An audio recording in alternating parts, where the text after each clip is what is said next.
உயிரென்ன வரனா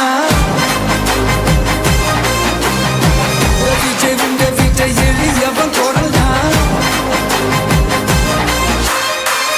விஜய் உங்க விஜய் தனியால் இல்ல கடல்னா விஜய் உங்க விஜய் எளியவன் குரல்னா விஜய் உங்க விஜய் தனியால் இல்ல கடல்னா மக்கள் தானே மன்னர்களே உனக்கு காட்ட வரனா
விஜய் உயிரென்ன வரனா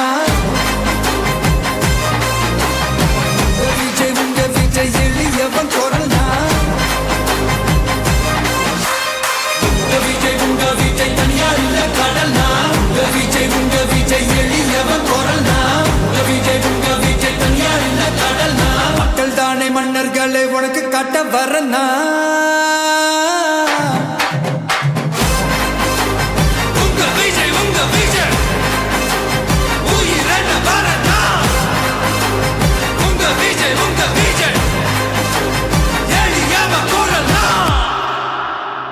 உங்க விஜய் நான் வரேன்.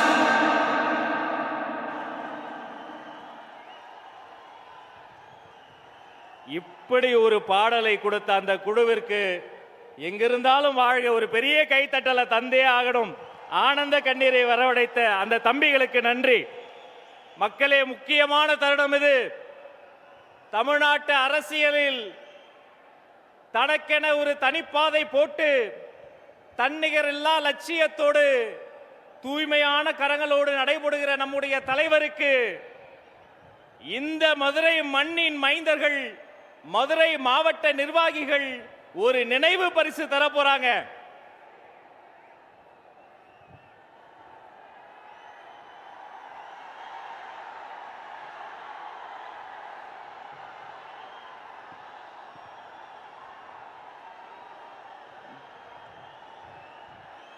ஜனங்களின் நாயகனான ஜனநாயகன் எனும் ஜல்லிக்கட்டு காளைக்கு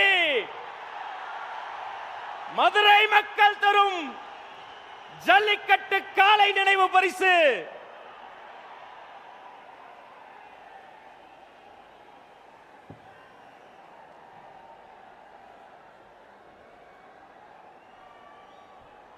மதுரை மாவட்டத்தின் அனைத்து நிர்வாகிகளும் ஒன்றாக சேர்ந்து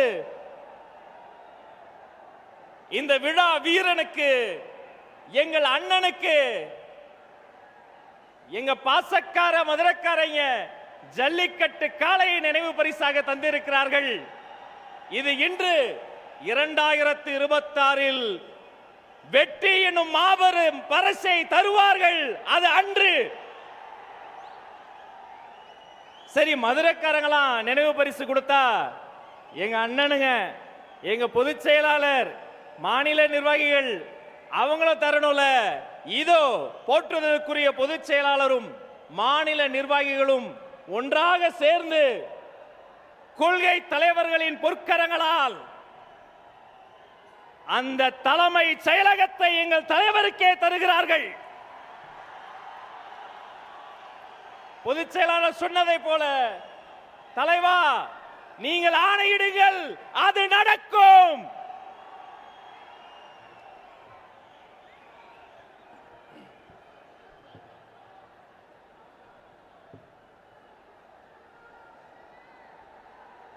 இந்த நொடிக்காகத்தான் இத்தனை பெரிய வெயிலிலும் புழுதியிலும் திக்கட்டும் திசையட்டும் இருந்து நீங்கள் வந்தது இந்த நொடிக்காகத்தான். இப்படி ஒரு நொடி வந்துவிடக் கூடாது. என்ன நெடுஞ்சாலையில் குழி வெட்டி எதிரிகள் சோதனை செய்தார்கள். உங்கள் சோதனைகளை உடைத்து சாதனை செய்வதில் சமர்த்தன் எங்கள் தன்னிகர் இல்லா தலைவன் தமிழக வெற்றி கழகத்தினுடைய வெற்றி தலைவர் வருகிறார். தலைமை உரை தருகிறார்.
சிங்கம் ஒரு சிங்கம் எப்போ எதுலயும் பெக்யூலியர் தான். ஒரு முறை சிங்கம் கர்ஜிச்சதுன்னா அந்த சவுண்ட்ல ஒரு 8 கிலோமீட்டருக்கு சும்மா அதிரும், எல்லா திசைகளும் அதிரும்.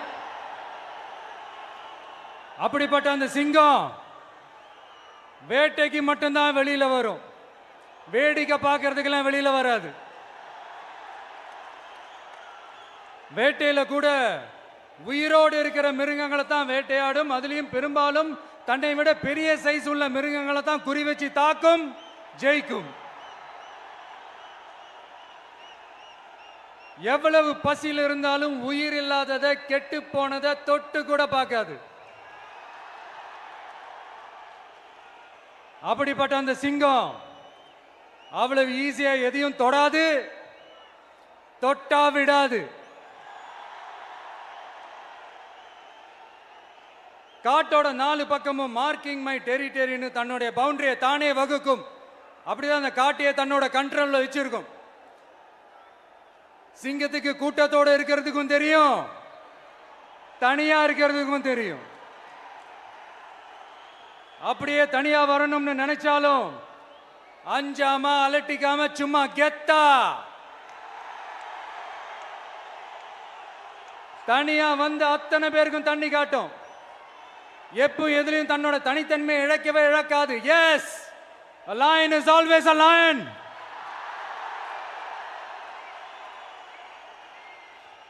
There are so many jackals and other animals in the forest, but there will be only one lion. And even if it is single, it will be the king of jungle. It is not only a description but also a clear declaration. சிங்கத்தை பத்தி பேசிட்டு நம்ம சிங்க குட்டிகளையும் சிங்க பெண்களையும் பத்தி நம்ம பேசாம இருக்க முடியுமா? அவங்கள எப்படி நான் மறப்பேன்? அவங்க தான் என்னுடைய உயிராச்சே. என் நெஞ்சில் குடியிருக்கும்.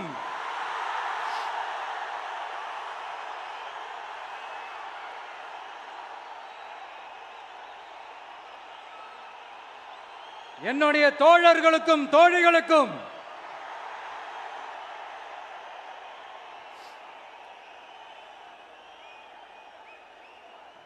நேர்ல வர முடியாத சூழல்ல வீட்டில் இருந்துகிட்டே நம்மளோட இந்த மாநாட்டில் நேரலை வாயிலாக கலந்துகிட்டு இருக்கிற என்னுடைய அம்மாக்கள், அக்கா தங்கைகள், அண்ணன் தம்பிகள், நண்பர்கள் அனைவருக்கும் என்னோட உயிர் வணக்கம். என்னோட உயிர் வணக்கம். என்னோட உயிர் வணக்கம்.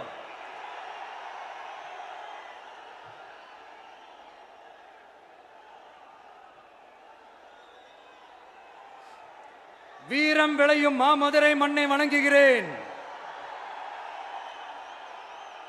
இந்த மதுரைனாலே உடனே ஞாபகத்துக்கு வரது சீறி பாஞ்சி துள்ளி குதிக்கிற யாருக்கும் அடங்காத காளைகள் விளையாடுற அலங்காநல்லூர் ஜல்லிக்கட்டு தான். நம்ம வைகை ஆறு தான். அழகர் ஆத்துல இறங்குற வைபவம். மதுரை மீனாட்சி அம்மன். இந்த மண்ணோட உண்மையான குணம் உணர்வு பூர்வமான மண் இது. அது மட்டும் இல்ல, இந்த மண்ணில் வாழ்ற மக்களும் அப்படித்தான் உணர்வு பூர்வமான ஆளுங்க. நான் இந்த மண்ணில் கால் எடுத்து வச்ச உடனே ஒரே ஒருத்தரை பத்தி தான் மனசுக்குள்ள ஓடிக்கிட்டே இருந்தது. அவர் யாருன்னு உங்களுக்கும் தெரிஞ்சிருக்கும். சினிமானாலும் சரி, அரசியல்னாலும் சரி, நமக்கு ரொம்ப ரொம்ப பிடிச்சது புரட்சி தலைவர் எம்ஜிஆர் அவர்கள் தான். அவரோட பழகிறதுக்கு எனக்கு வாய்ப்பு கிடைக்கல.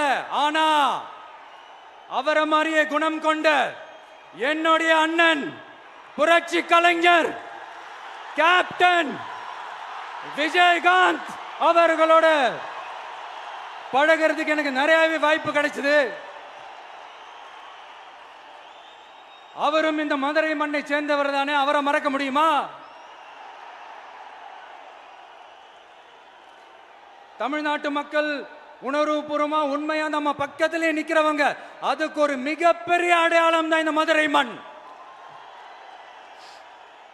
நம்ம தமிழக வெற்றி கழகம் கையில் எடுத்திருக்கிற அரசியலும் அப்படித்தான். உண்மையான அரசியல், உணர்வு பூர்வமான அரசியல், நல்ல அரசியல், நல்லவங்களுக்கான அரசியல், நாட்டு மக்களுக்கான அரசியல், நல்லது மட்டுமே செய்கிற அரசியல்.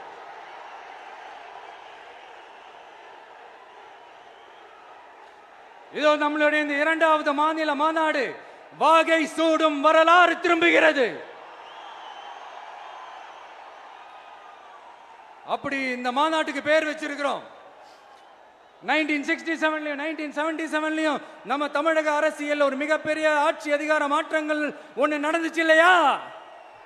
அதே மாதிரிதான் அடுத்த வருஷம் 2026ல அப்படி ஒரு வரலாறு திரும்ப போகுதுன்னு உறுதியா சொல்றதுக்கான மாநாடு தான் நம்மளோட இந்த இரண்டாவது மாநில மாநாடு.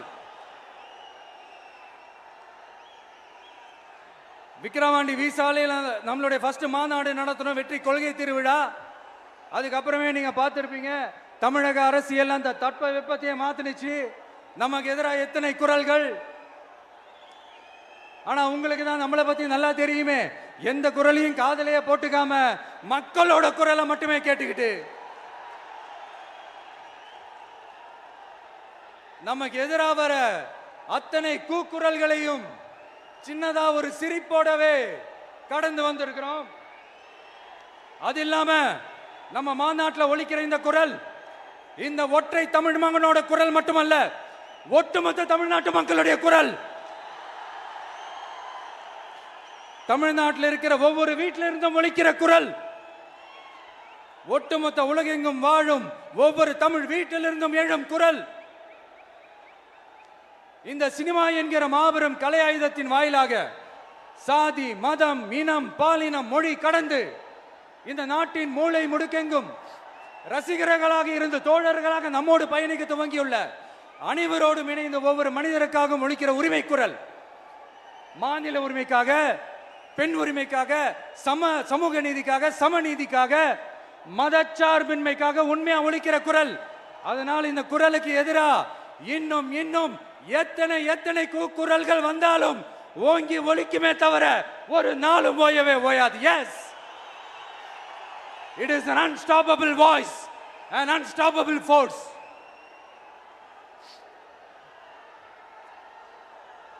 நம்ம அரசியலுக்கு வர்றதுக்கு முன்னாடி அட இவரெல்லாம் வர மாட்டாரியா, அவரே வரல, இவரே வரல, இவருங்க வர போறாரு அப்படின்ட்டு நிறைய பேர் ஜோசியம் சொன்னாங்க. அப்புறம் நம்ம கட்சியினுடைய பேர் அறிவிச்சதுக்கு அப்புறம் பேரு தானே அறிவிச்சிருக்கிறாரு, மக்கள் கிட்ட பேர் வாங்கணும்ல, அதெல்லாம் முடியாதுன்னாங்க. அப்புறம் ரொம்ப முக்கியமா மாநாடு. மாநாடுலாம் எவ்வளவு பெரிய விஷயம். அதெல்லாம் இவர் ஒத்தால எப்படி பண்ண முடியும்? சும்மா பக்கத்தில் புஷியானதை வச்சுக்கிட்டு மாநாடுல எப்படி நடத்தி காட்ட முடியும்? அதெல்லாம் அவங்களால முடியாது. அப்புறம் மழை பெஞ்சிரும், மழை பெஞ்சு எல்லாத்தையும் கெடுத்துரும். ஏன் என் கூட இருக்கிறவங்களே கூட தான் சொன்னாங்க. அதுக்கப்புறம் என்ன நடந்துச்சுன்னு உங்க எல்லாருக்குமே தெரியும். இப்போ புதுசா ஒன்று சொல்ல ஆரம்பிச்சிருக்கிறாங்க. அது என்னடானா, ஆட்சியை பிடிக்கிறதெல்லாம் அவ்வளோ ஈஸி இல்லை இல்லையா? இப்போ அதெல்லாம் விட்டாங்க. இப்போ இங்கே வந்துட்டாங்க. இவர் நேராக ஷூட்டிங்லேருந்து வருவாராம், வந்து ஆட்சியை பிடிப்பாராம். அது எப்படி இவராலே முடியும்? அவராலேயே முடியல, இவராலேயே முடியல. அவருக்கு அத்தனை வருஷம் ஆச்சு, இவராலே எப்படி முடியும்ட்டு ஒரு பக்கம். இன்னொரு பக்கம் கூட்டம்லாம் ஓகே தான், அது எப்படி ஓட்டா மாறும் அப்படின்றது இன்னொரு பக்கம். இப்படி கதை, திரைக்கதை, வசனம், இயக்கம், பாடல்கள்,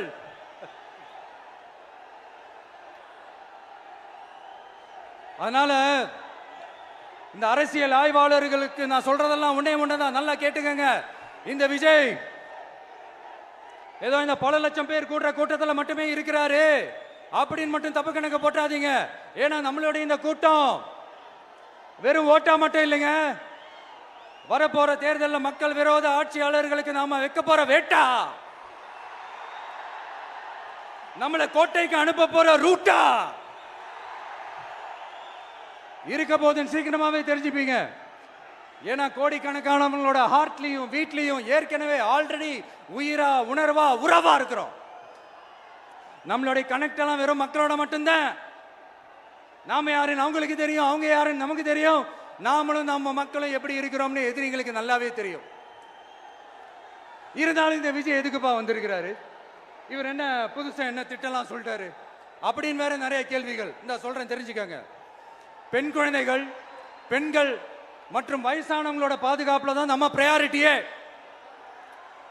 அடுத்து இளைஞர்கள், உழவர்கள், உழைப்பாளர்கள், நெசவாளர்கள், மீனவர்கள், ஆதரவற்ற முதியோர்கள், மாற்றுத்திறனாளிகள், மூன்றாம் பால் இனத்தவர்கள்னு இன்னும் யாருக்கெல்லாம் கவர்மெண்டோட ஒரு ஸ்பெஷல் அட்டென்ஷன் தேவையோ அவங்க எல்லாருக்குமான ஒரு கவர்மெண்ட் அமைக்கிறது தான் நம்ம இலக்கே. நான் ஏற்கனவே சொன்னதை தான் நான் திரும்பவும் சொல்றேன். நம்மளுடைய இந்த தமிழக வெற்றி கழகம் ஏதோ அரசியல் ஆதாயத்துக்காக தொடங்கப்பட்ட கட்சியெல்லாம் கிடையாதுங்க. கொள்கை கோட்பாடுகளோடு தந்தை பெரியார், பெருந்தலைவர் காமராஜர், அண்ணல் அம்பேத்கர், வீரமங்க வேலு நாச்சியார், மக்கள் சேவகர் அஞ்சலை அம்மாள், நம்மளுடைய 5 கொள்கை தலைவர்களோட வழிகாட்டுதல்களோடு தொடங்கப்பட்ட கட்சி. நம்ம ஸ்டாண்ட்ல நாம எப்பவுமே ஸ்ட்ராங்கா தாங்க இருக்கிறோம். அதுல எந்த மாற்றத்துக்கோ எந்த சமரசத்துக்கோ துளி கூட இடமில்லை. நம்மளுடைய ஒரே கொள்கை எதிரி பாஜக தான். நம்மளுடைய ஒரே அரசியல் எதிரி திமுக தான். எப்படி? நம்மளுடைய ஒரே கொள்கை எதிரி, நம்மளுடைய ஒரே அரசியல் எதிரி ஏதோ அண்டர் கிரவுண்ட் ஆதாயத்துக்காக டீல் போட்டுக்கிட்டு, டீல் பேசிக்கிட்டு, இந்த அலையன்ஸ் வச்சுக்கிட்டு இந்த ஊரை ஏமாத்துற கட்சி எல்லாம் நம்ம டிவிக்கே கிடையாதுங்க. யாருக்காகவும் எதுக்காகவும் எந்த பயமும் கிடையாது. மாபெரும் பெண்கள் சக்தி நம்மளோட இருக்கிறாங்க, மாபெரும் இளைஞர்கள் சக்தி நம்மளோட இருக்கிறாங்க, ஒட்டுமொத்த தமிழ்நாட்டு மக்களுடைய சக்தி நம்மளோட நிக்கிறாங்க. அப்படி இருக்கும்போது இந்தியாவில் இருக்கிற எல்லா ஸ்டேட்லயும் வாழ்ற நம்ம தமிழ் நெஞ்சங்கள் மட்டும் இல்ல, உலகம் பூரா 100க்கும் மேலான நாடுகள்ல வாழ்ற நம்ம தாய் தமிழ் உறவுகள் எல்லாருமே என்ன விஜய் தளபதி விஜய் இல்லனா விஜய் தளபதி இப்படி சொந்தம் கொண்டாடுற கோடிக்கணக்கானவங்களோட அன்பு மாசியும் நம்மளோட இருக்கும்போது, இவங்க எல்லாருமே நம்மளோட நிற்கும் போது எதுக்குங்க இந்த பாசிச பாஜகவோட நேரடி கூட்டணியோ இல்ல மறைமுக கூட்டணியோன்னு உறவு வச்சுக்க? நாம என்ன உலகமாக ஊழல் கட்சி என்ன?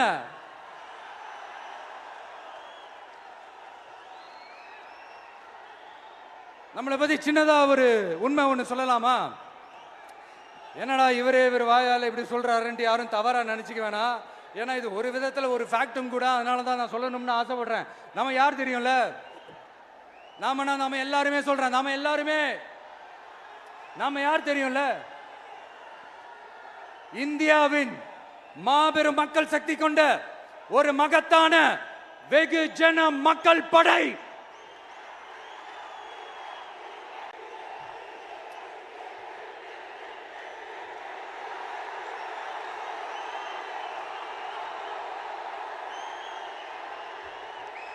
அதனால நம்ம தலைமையில நாம் அமைக்க போற இந்த உண்மையான மக்களாட்சிக்கான அச்சாரமாக மாபெரும் மக்கள் சக்தியே அணி அணியாக நம்மளோட திரண்டு நிக்கிறப்போ இந்த அடிமை கூட்டணியில சேர வேண்டிய அவசியம் நமக்கு இருக்குங்க.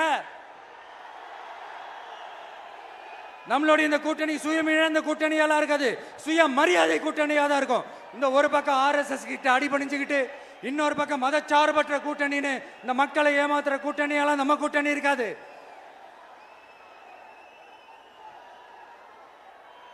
நான் இப்பவும் சொல்றேன், நம்மளை நம்பி வர்றவங்களுக்கு ஆட்சியிலும் அதிகாரத்திலும் உறுதியாக பங்களிப்பு செய்யப்படும். உடனே இந்த கேள்விகள்லாம் வரும். அப்ப யாரு கூட்டணி, யாரு வரா, யாரு போறா, இந்த கேள்விகள்லாம் வரும். இந்த கேள்விகளுக்கெல்லாம் ஒரே ஒரு பதில் தான், சஸ்பென்ஸ்ல சஞ்சாரம் செய்யுங்க. ஆனா ஒண்ணு, 2026ல 2 பேருக்கு நடுவுல தான் போட்டியே. ஒன்னு டிவிகே, இன்னொன்னு டிஎம்கே. இந்த போட்டி எப்படி இருக்க போதுன்னா, இந்த அலையன்ஸை வச்சு எப்படியாவது நம்ம தப்பிச்சிடலாம். என்ன இந்த பழைய இந்த மேத்தமேட்டிக்ஸ் அரித்மேட்டிக்ஸ் இதெல்லாம் வச்சு எப்படியாவது நம்ம தப்பிச்சிடலாம் அப்படின்னு நினைக்கிறவங்களோட அந்த கனவு ஒரு நாளும் மைப்படாது. சரி, இப்ப நம்ம வேற ஒரு ஏரியாவுக்கு ஒன்று வருவோம். எதிர்காலம் வரும், என் கடமை வரும், இந்த கூட்டத்தின் ஆட்டத்தை ஒழிப்பேன்.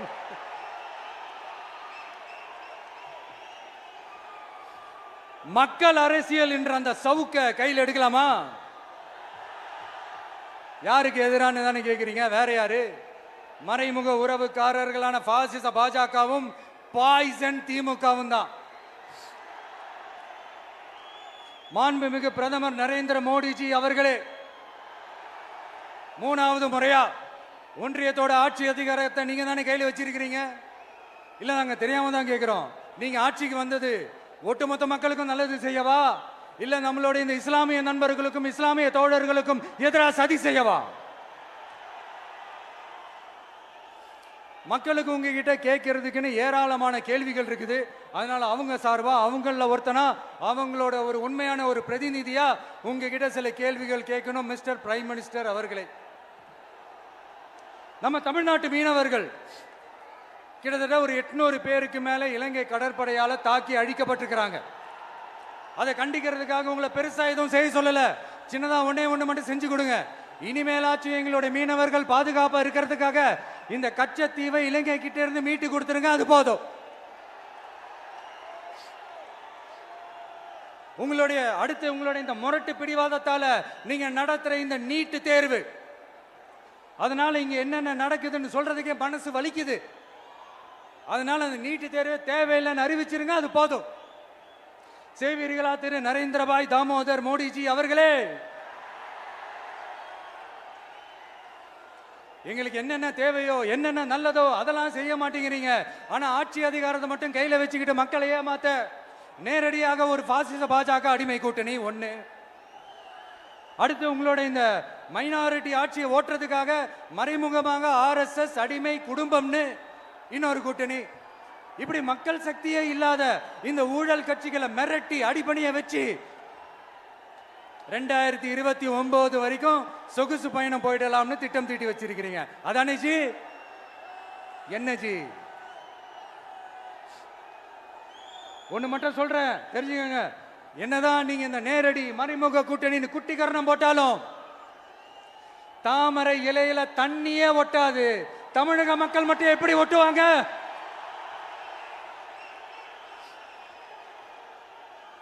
இங்க ஒரு எம்பி சீட்டு கூட தரலன்றதுக்காக தமிழ்நாட்டுக்கும் தமிழ்நாட்டு மக்களுக்கும் எதுவுமே செய்யாம ஓரவஞ்சனை செய்யுது இந்த ஒன்றிய பாஜக அரசு. சங்கம் வச்சு தமிழ் வளர்த்த மண் இந்த மதுரை மண். அதனால இங்க அந்த கீழடியில கிடைச்ச ஆதாரங்களை எல்லாம் மறைச்சிட்டு எங்க நாகரிகத்தையும் எங்க வரலாறையும் அழிக்கிறதுக்காக உள்ளடி வேலை செய்யலாம்னு நினைக்கிறீங்க. தமிழ்நாட்டை தொட்ட என்ன நடக்கும் நீங்க பல உதாரணங்கள் இருக்குது. அதனால இதையெல்லாம் மறைச்சிட்டு எங்க மக்களை ஏமாத்திடலாம்னு மட்டும் நினைக்காதீங்க.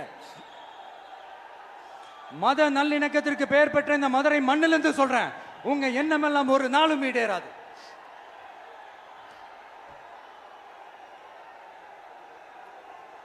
எம்ஜிஆர்னா யார் தெரியும்ல? அவர் மாஸ்னா என்னன்னு தெரியும்ல? அவர் உயிரோடு இருக்கிற வரைக்கும் அந்த சிஎம் சீட்டை பத்தி ஒருத்தராலையும் நினைச்சு கூட பார்க்க முடியல, கனவு கூட காண முடியல.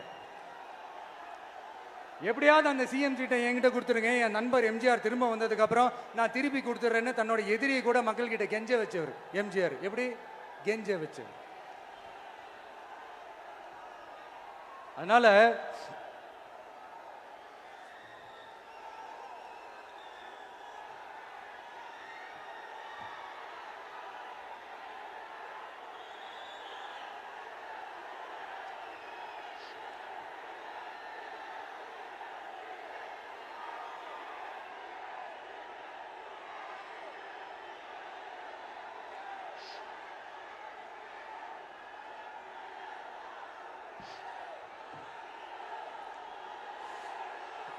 ஆனா இப்போ அவர் ஆரம்பிச்ச அந்த கட்சியை, எம்ஜிஆர் அவர்கள் ஆரம்பிச்ச அந்த கட்சியை கட்டி காக்கிறது யாரு? இன்னைக்கு அந்த கட்சி எப்படி இருக்குது அதை நான் சொல்லிதான் உங்களுக்கு தெரியணுமா என்ன? அப்பாவி தொண்டர்கள் அதை வெளியில சொல்ல முடியாம வேதனையில தவிக்கிறாங்க. 2026 சட்டமன்ற தேர்தலில் யாருக்கு ஓட்டு போடணும், எப்படிப்பட்ட ஆட்சி இங்க அமையணும்னு அந்த அப்பழுக்கற்ற அந்த தொண்டர்களுக்கும் ரொம்ப நல்லாவே தெரியும். அதனால என்ன வேஷம் போட்டுக்கிட்டு பாஜக இங்க தமிழ்நாட்டுக்குள்ள வந்தாலும் அவங்க வித்தை எல்லாம் இங்க வேலைக்கே ஆகாது. இப்படி பொருந்தா கூட்டணியா இந்த பாஜக கூட்டணி இருக்கிறதுனால இப்ப ஆட்சியில இருக்கிற இந்த வெற்றி விளம்பர மாடல் திமுக என்ன செய்யுதுன்னு தெரியும்ல? பாஜகவோட உள்ளுக்குள்ள ஒரு உறவை ஒன்று வச்சுக்கிட்டு வெளியில எதிர்க்கிற மாதிரி ஒரு டிராமா ஒன்று பண்ணிக்கிட்டு, எதிர்கட்சியா இருந்தா போங்க மோடின்னு பலூன் விடுறது, ஆளுங்கட்சியா இருந்தா வாங்க மோடின்னு கொடை பிடிச்சுக்கிட்டு கும்பிடு போடுறது. இது மட்டுமா? ஒரு ரைடுன்னு ஒன்று வந்துட்டா போதும், இது வரைக்கும் போகவே போகாத ஒரு மீட்டிங், அதை காரணம் காட்டி டெல்லிக்கு போறது, அங்க ஒரு சீக்ரெட் மீட்டிங் நடத்துறது. நல்லா நோட் பண்ணணும் மக்களே, அந்த மீட்டிங் அப்புறம் இந்த இஷ்யூ அப்படியே காணாம போயிருக்குமே. அதேதான் Stalin uncle, what uncle is very wrong uncle.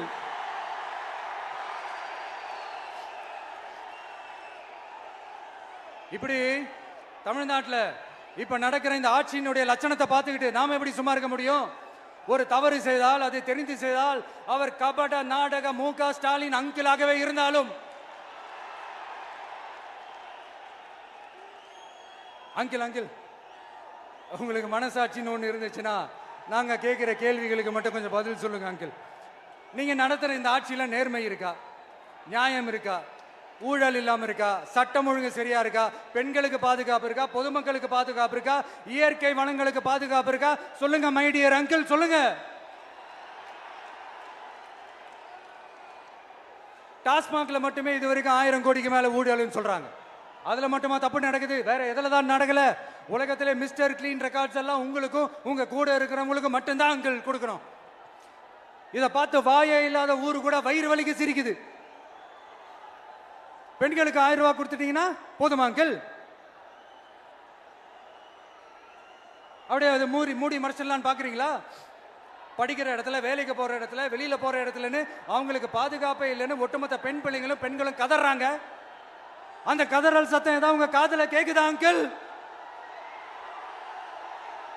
இதுல வேற உங்க அப்பான்னு கூப்பிடுறாங்கன்னு வேற சொல்றீங்க. What is this uncle? Is very very wrong uncle, is very very wrong. பெண்களுக்கு மட்டுமா பொய் வாக்குறுதி கொடுத்து ஏமாத்துறீங்க? அரசு ஊழியர்கள், ஆசிரியர்களை ஏமாத்துறீங்க, விவசாயிகளை ஏமாத்துறீங்க, பரந்தூர்ல பாதிப்பே வராதுன்னு சொல்லி ஏமாத்துறீங்க, மீனவர்களை ஏமாத்துறீங்க, போதைப் பொருள் கலாச்சாரத்தை ஒழிக்காம ஏமாத்துறீங்க. ஐயோ, very very first uncle, very very first. எப்படி கேட்டாலும் இவங்க கிட்ட இருந்து எந்த பதிலும் வரப்போறதில்லை. ஏன்னா இருந்தா தானே.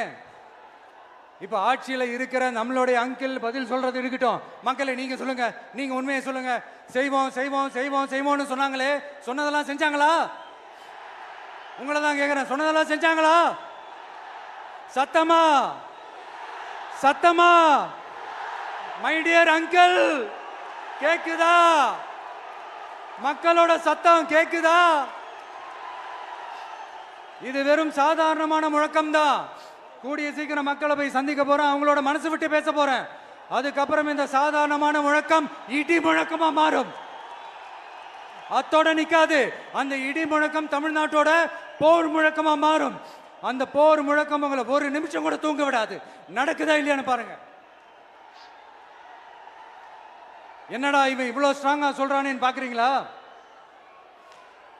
எல்லாரும் கட்சி ஆரம்பிச்சதுக்கு அப்புறம் தான் ஒவ்வொரு வீட்டுக்குள்ளேயும் போறதுக்கு ட்ரை பண்ணுவாங்க. ஆனா நாங்க அப்படி இல்லை. ஒவ்வொரு வீட்டுக்குள்ளேயும் போனதுக்கு அப்புறம் தான் கட்சியாவே ஆரம்பிச்சிருக்கிறோம்.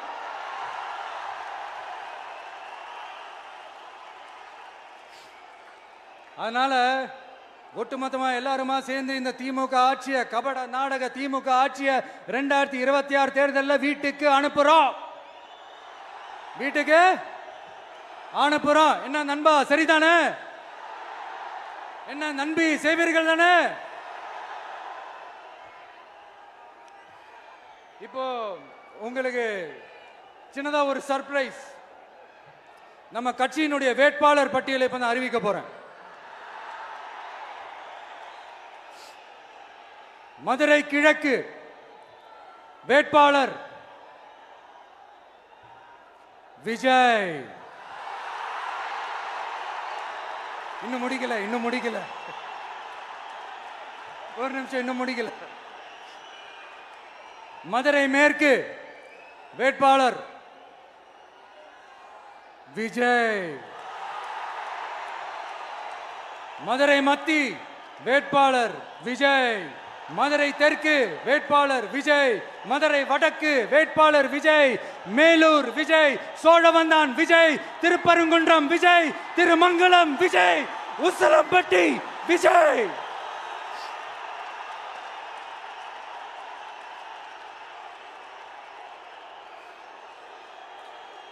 என்னடா எல்லா தொகுதியிலையும் ஒரே வேட்பாளர்னு பாக்குறீங்களா? 234 தொகுதியிலையும் இந்த விஜய் தான். அதாவது உங்க விஜய் தான் உங்க சின்னம்.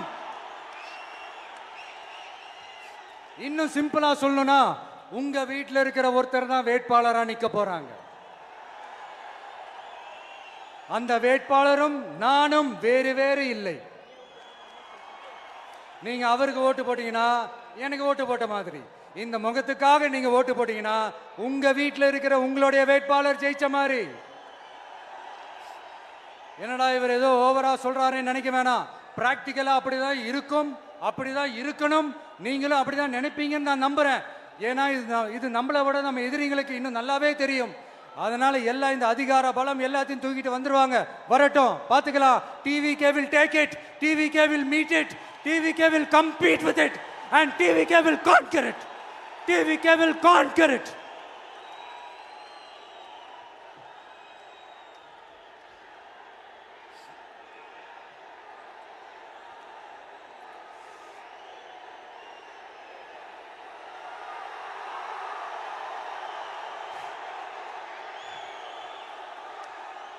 இந்த நேரத்தில் நம்ம மனசுல இருக்கிறத மக்கள் கிட்ட சொல்லி ஆகணும். தூத்துக்குடி ஸ்னோலினோட அம்மா என்ன அவங்களோட தம்பி, இன்னும் அவங்க பொண்ணுக்கு நான் தாய் மாமன்னு சொன்னாங்க. அந்த அக்காவோட குழந்தைக்கு மட்டும் இல்லைங்க, என்ன அண்ணனா தம்பியா நினைக்கிற தமிழ்நாட்டில் இருக்கிற என்னோட எல்லா சகோதரிகளின் குழந்தைகளுக்கும் நான் இன்னைக்கு மட்டும் இல்ல, என்னைக்குமே ஒரு தாய் மாமனா தான் இருப்பேன். நீங்க எல்லாரும் என்னுடைய ரத்த உறவு, கூட பிறந்த பொறுப்பு. என் வீட்டு ரேஷன் கார்டில் வேணா உங்க பேர் இல்லாம இருக்கலாம், உங்க வீட்டு ரேஷன் கார்டில் வேணா என் பேர் இல்லாம இருக்கலாம். ஆனா நாம் எல்லாரும் ஒண்ணுதான், உறவுதான். நமக்கு இடையே எந்த அரசியலும் உள்ள நுழையவே முடியாது. என்கிட்ட இருந்து உங்களையும் உங்ககிட்ட இருந்து என்னையும் எந்த சக்தியாலும் பிரிக்கவே முடியாது. அப்புறம் நான் ஒன்றும் இந்த மார்க்கெட் போனதுக்கு அப்புறம், ரிட்டையர் ஆனதுக்கு அப்புறம் அடைக்கலம் தேடி அரசியலுக்கு வரல. படைக்கலனோட வந்திருக்கிறோம். பவர்ஃபுல் ஃபோர்ஸோட, மாபெரும் படை வரிசையோட, எல்லாத்துக்கும் தயாராகி தான் வந்திருக்கிறோம். இவ்வளவு தயாரா நாம அரசியலுக்கு வர்றதுக்கு ரொம்ப ரொம்ப முக்கிய காரணம் ஒன்று இருக்கு. அது என்ன தெரியுமா? நன்றி கடன், நன்றி கடன், நன்றி கடன். கிட்டத்தட்ட ஒரு 30 வருஷமா, 30 வருஷத்துக்கு மேல நீங்க தான் நம்ம மக்கள் தான் என் கூட நிக்கிறீங்க, எனக்காக நிக்கிறீங்க, என்னை தாங்கி பிடிக்கிறீங்க, மனசுல ஏந்தி பிடிக்கிறீங்க, தாய் அன்போட மடியில ஏந்திக்கிறீங்க. உண்மையை சொல்லணும்னா வேற யாரை விடவும் எனக்கு இந்த அன்பையும் ஆதரவையும் கொடுத்துருக்கிறீங்க. என் மேல உயிரையே வச்சிருக்கிறீங்க. என்ன உங்க வீட்டுல ஒருத்தனாவே ஆக்கிட்டீங்க. நீங்க எனக்கு கடவுள் கொடுத்த வரம்.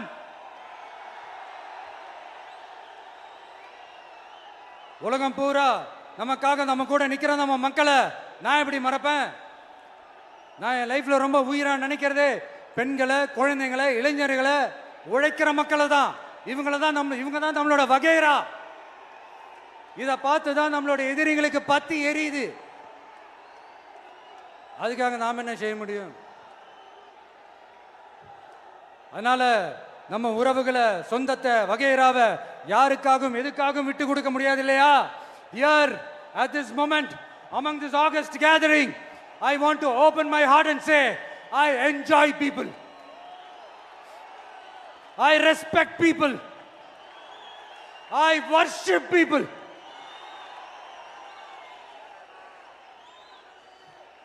சரிப்பா, இவ்வளவு செஞ்ச நம்ம மக்களுக்கு நன்றி கடனா உன்னால முழுமையா செலுத்த முடியுமான்னு கேட்டா சத்தியமா சொல்றேன், என்னால முடியாதுதான்.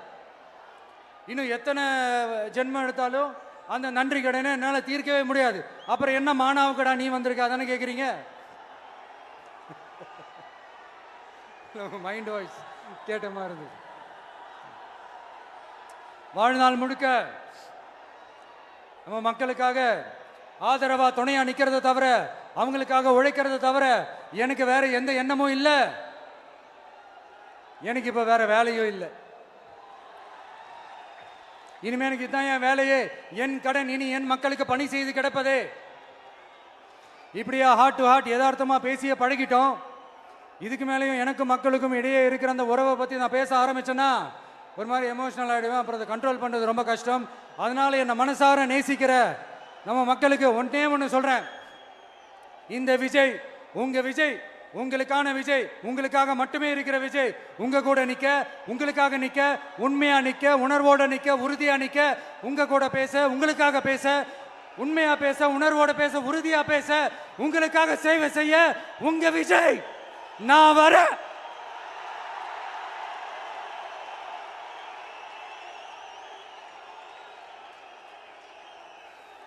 சொல்லல முக்கியம், செயல் செயல் செயல் தான் முக்கியம்.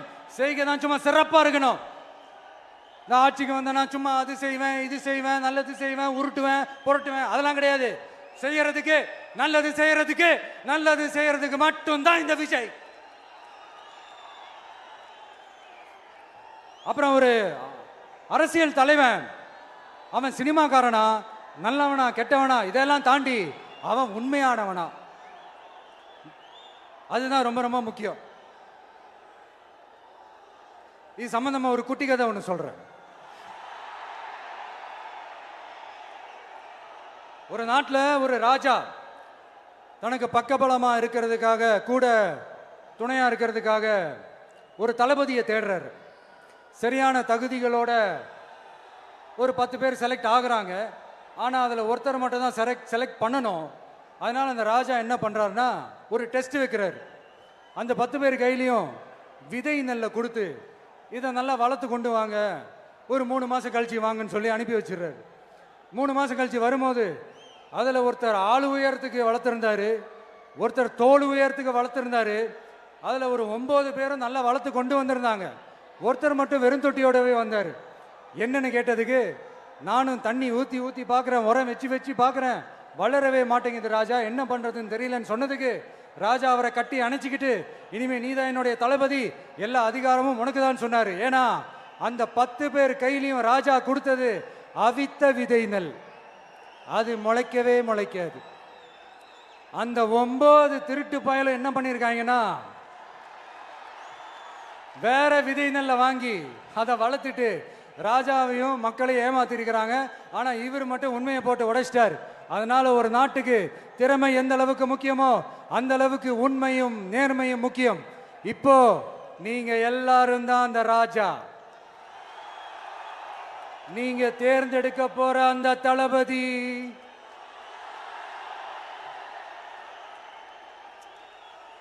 சும்மா சினிமாக்காரன் சினிமாக்காரன் சினிமாக்காரன்.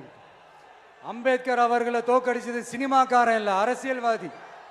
காமராஜர் அவர்களை தோக்கடிச்சது இங்க விருதுநகர் பகுதியில் தோக்கடிச்சது சினிமாக்காரன் இல்ல, இன்னொரு அரசியல்வாதி. இன்னைக்கும் நம்ம கூட வாழ்ந்துட்டு இருக்கிற நல்ல கண்ணு ஐயாவை தோக்கடிச்சது சினிமாக்காரன் இல்ல, அரசியல்வாதி.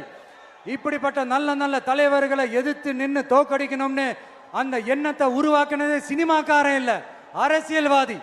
அதனால எல்லா அரசியல்வாதியும் அறிவாளியும் கிடையாது, எல்லா சினிமாக்காரனும் முட்டாளும் கிடையாது. கான்பிடண்டா இருங்க, நல்லதே நடக்கும், வெற்றி நிச்சயம். மீண்டும் சந்திக்கும் வரை நன்றி, வணக்கம்.